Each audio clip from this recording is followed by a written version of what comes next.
नमस्कार मित्रांनो, तुम्ही बघू शकता कास लेक आहे हा. आता मी कास तलावापाशी आलेलो आहे आणि तुम्ही हा लेक व्ह्यू पॉईंट बघू शकता. जे 3-4 टप्प्यामध्ये त्यांनी बांधलेलं आहे. जसं लोणावळ्यामध्ये आहे ना, तशीच कॉपी इथे करण्याचा प्रयत्न त्यांनी केलेला आहे आणि त्यांना जवळपास यश पण भेटलेलं आहे असं म्हणेन मी. बऱ्यापैकी चांगलं बांधलेलं आहे. बरेच लोक जात आहेत आणि एन्जॉय करत आहेत, फोटो व्हिडिओ काढतायत आणि तुम्ही बघू शकता किती छान दिसतंय वरून फ्लो होताना पाणी. कास तलावाचं जर बोलायचं झालं तर हा ब्रिटिश कालनीचं बांधकाम झालेलं आहे 1975 ते 1985मध्ये.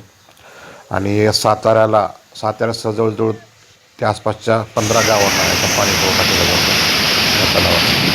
म्हणजे बऱ्यापैकी चांगलं मोठं धरण आहे. कास पठार इथून जवळच होतं आणि लोक इकडं आले की याला जरूर भेट देतात, एन्जॉय करतात मित्रांनो. तिथून पुढं तुम्ही वजराई धबधब्याला जाऊ शकता. अशीच वाट आहे आणि ह्या वाटामध्येच लागतो कास तलाव, रोडला लागूनच आहे आणि तिथे तुम्ही येऊन वेळ घालू शकता फॅमिलीसोबत. चांगला हा पॉईंट बनवलेला आहे लोणावळ्यासारखा.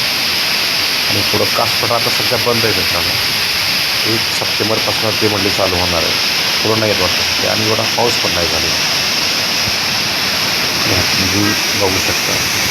प्लीज लाईक शेअर सबस्क्राईब मित्रांनो. थँक्यू.